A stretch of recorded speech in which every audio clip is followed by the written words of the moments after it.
Magandang oras mga kababayan, mga ka-Golden Boy. Meron tayong bigyan ng reaksyon dito. Ito ang video ni Congressman Loestro, isa sa mga prosecutor sa kaso na impeachment ni BP Sara.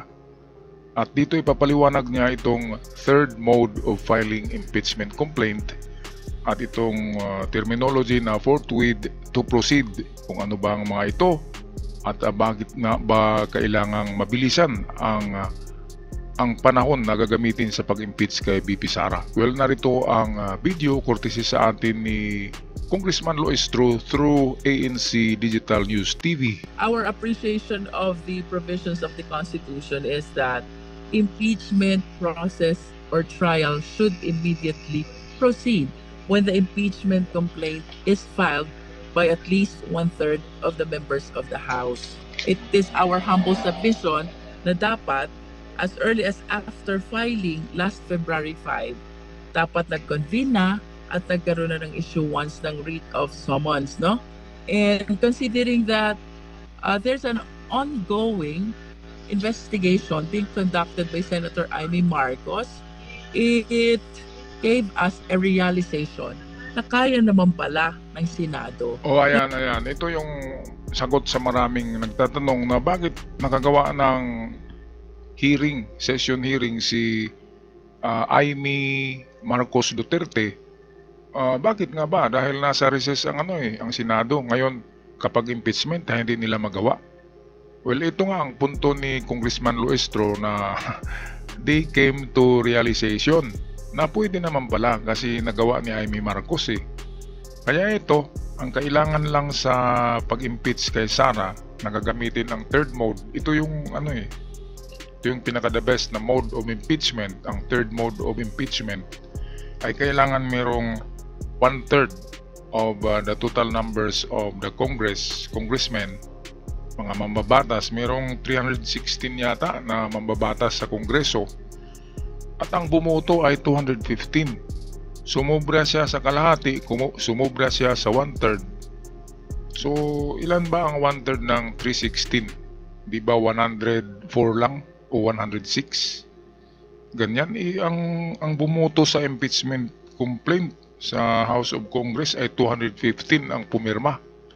Kaya automatic na siya na third mode of impeachment ang gagamitin. Ngayon, bakit nagpatagal-tagalan ang Senado? Ang Kongreso ay atat na na talagang i-impeach na yan si BP Sara kasi nga more than 1/2 ang pumirma Halos 3/4 of total numbers of congressmen, lawmakers, representatives. 215 ang pumirma. Sumobra sa kalahati, sumobra sa 1/3. Kaya kung merong pang fourth mode of impeachment, ayun na yung gagamitin. Automatic na yun. Wala nang hearing daw. Diretso na yun, sabi ni Loestro. Yun ang terminology na forthwith to proceed. Ay diretso na. Diretso na talaga yan. Wala nang ano-ano pa. Hearing kung ano-ano. Diretso na daw sa proper trial. Kaya yan ang problema ni Sara ngayon. Ni BP Sara dahil gagamitin ka agad ang third mode of impeachment. Hindi na patatagalin yan. Diretso na sa trial. Proper. Kaya nga lang ay napakakapal ng mga papeles 7 yata ka-impeachment complaint ang naka-file kay BP Sara na inapruba ng Kongreso. At itong pang-apat yata ang uunahin nila pagtalakay na impeachment. Itong pinirmahan ng 215 congressmen. Ito yung uunahin na impeachment. Ito yung itinulak mismo ng Kongreso. Alright, balik tayo kay Congresswoman Loestro. Magkaroon na ng investigation to work on mga urgent matters, no? And we honestly believe that this impeachment trial is a matter which calls for urgency. Kaya nga sabi sa atin ng Constitution, forthwith proceed, no? Immediately proceed. So we are living up to the letters of the Constitution na kapag ang impeachment complaint ay filed by at least 1/3 of the members of the House, the same shall be considered as the articles of impeachment, and the impeachment trial shall forthwith proceed. This is contrary dun sa dalawang mode of filing an impeachment complaint. One is by private individual, which is endorsed by any member of the House. The other is if it is filed by one or some of the members of the House.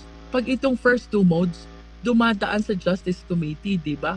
Pero pag dito sa third mode, na supported siya or filed siya by at least 1/3 of the members of the House, anong sabi ng Constitution? Mhm. The complaint shall serve as the articles of impeachment, and the impeachment trial shall forthwith proceed. No? Ayan, napakagrabe pala na ano, no? Napaka ano talaga. Itong may laman ang itong impeachment ng Kongreso, yung pang-apat na inihain na impeachment complaint na pinirmahan ng 215 ka congressmen ay forthwith to proceed. Ay kailangan madalian daw yan eh. Kapag ganyan na terminology ay diretso-diretso na.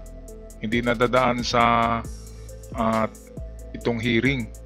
Hindi na patatagalin pa. Kaya ito di ba alam natin na itong si Congresswoman Luistro ay napakatalino nito, napakagaling.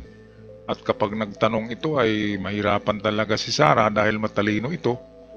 Ito nga yung bumabara sa lahat ng mga nandyan na kinakasuhan ng Kongreso. Kapag nagtanong itong si Luistro ay maano ka talaga, mahuhuli yung yung sagot na mali. Magaling to eh, kaya ito yung kinuha nila na ang prosecutor kasi napakagaling magtanong nito. Kung ikumpara mong IQ ni Sara dito ay iwan ko lang ha. Bakit kaya pumasa sa bar exam si Sara? Imbis na tatrabahuin na ang unahin niya ay ang kanyang impeachment complaint na magkaroon siya ng counter kung anong gagawin niya dito. Dapat meron siyang dyan eh, kung negosyo pa ay feasibility study. Wala eh, ang ginagawa niya sa dahig ay sama-sama kay Robin Padilla, kain-kain, smile-smile, selfie-selfie sa mga fans, feeling artista kasi dahig. Hindi niya alam na sa pag-uwi niya ay napakalaking problema.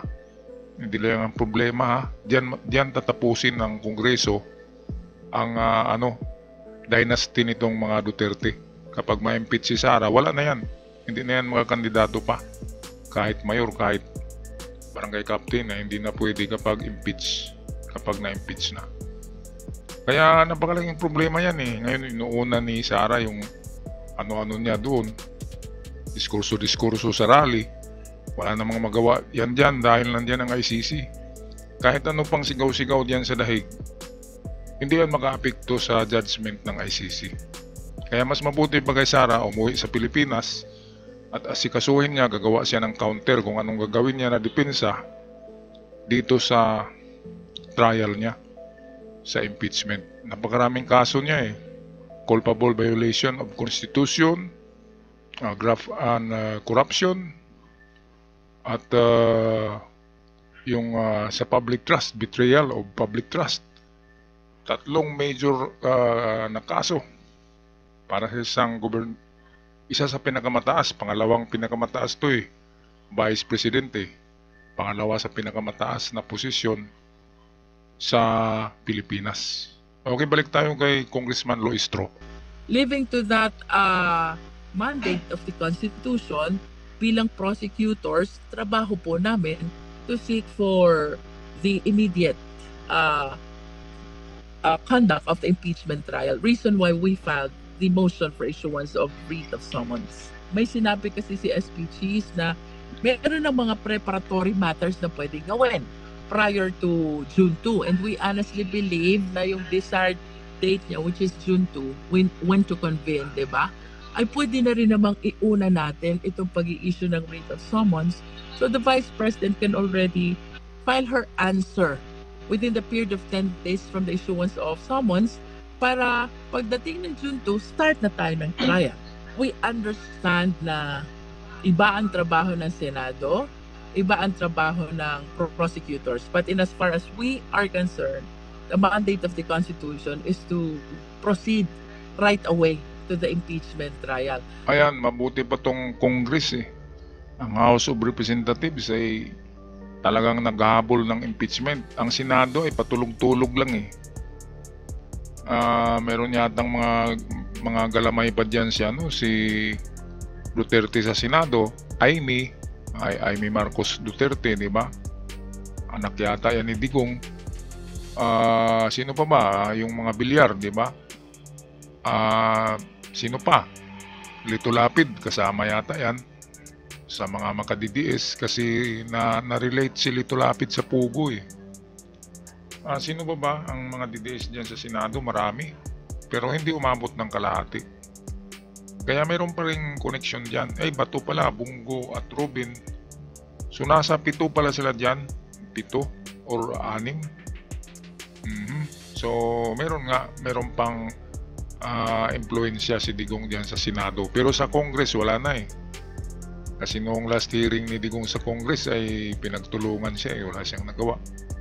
Pero sa Senado wala eh. Hindi nakialam ang Senado dyan. Kaya pinatagal-tagal ni Escudero ang sabi ni Escudero July na, pero sabi ni Luistro dito ay June 2. Dapat maumpisa na talaga. Kasi prosecutor to eh, si Jerwin Luistro. Prosecution yung hawak niya. Kaya siya talaga yung mag-prosecute kay BP Sara. Lagot si BP Sara sa mga tanong nito. Napakatalino ng babaeng ito, si Congresswoman Luistro. Patay ka dyan kapag yan ang nagtanong ay talagang mahulog ka sa mga patibong na tanong at maisagot mo yung tama.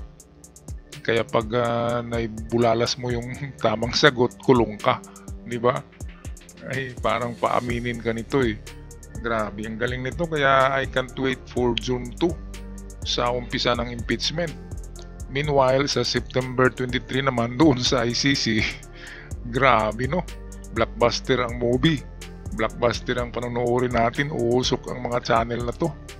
Uusok ang mga channel natin sa mga ganito. Channel ng mga DDS, paanong uusok? Diba ano bang issue na i-issue nila? Alangan naman sabihin nila na nakulong na si Digong, hindi nila sasabihin yun. Ganon din kay Sara, hindi nila sasabihin na na-impeach na. Pero sa atin na pro-government vloggers, ay pagsabi natin na impeach na, okay.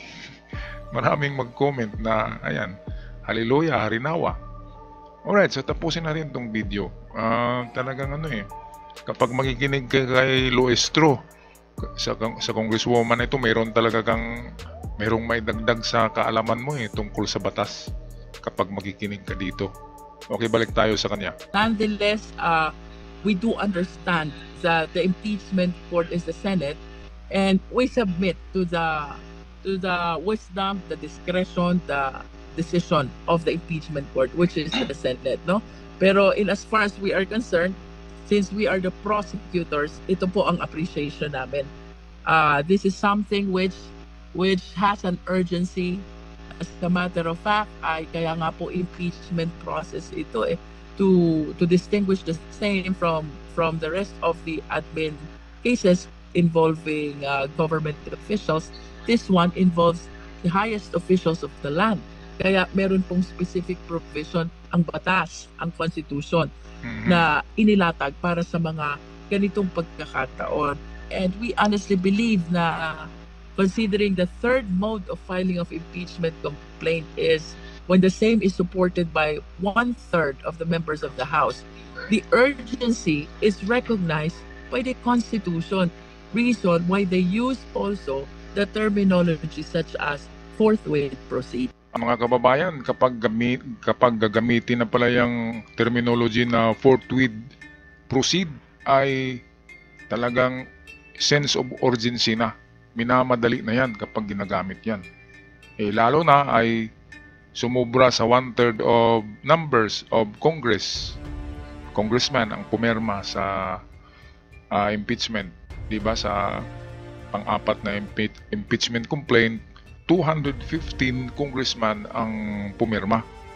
At sumubra siya sa 1/3 na sinabi ng batas. 1/3 lang Ang sabi sa konstitusyon, kapag 1/3 ang bumoto ay diretso na siya sa third mode of impeachment, which is hindi na dumadaan pa sa yung parang screening.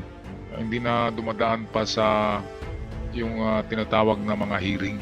Diretso na sa proper trial ang third mode of impeachment dahil nga sa more than one-third of the representatives, the congressman, ang pumirma sa impeachment complaint kontra kay BP Sara. Alright, maraming salamat Madam Jerwin Luistro para sa iyong pagpaliwanag sa mga terminology at sa inyong sense of urgency dito sa impeachment ni BP Sara. While ang Senado, ang mga senador ay nagkukuyakoy-kuyakoy ngayon sa mga beach resort or kung saan man nagbakasyon katulad kay Robin Padilla ay nandun lang, nag-chill-chill lang sa sa Daig. Ang Congress naman, the House of Congress ay busy pala sa pagprepara nitong impeachment complaint kontra kay Sara. Alright, so kung magpaalam na, pag-i-comment na lang sa inyong mga salubing mga kababayan, mga ka-Golden Boy. At sa mga bago pa lamang sa ating channel, huwag kalimutan mag-subscribe para palagi kayong updated sa ating mga bagong uploads. Hanggang sa muli, paalam, God bless the Philippines.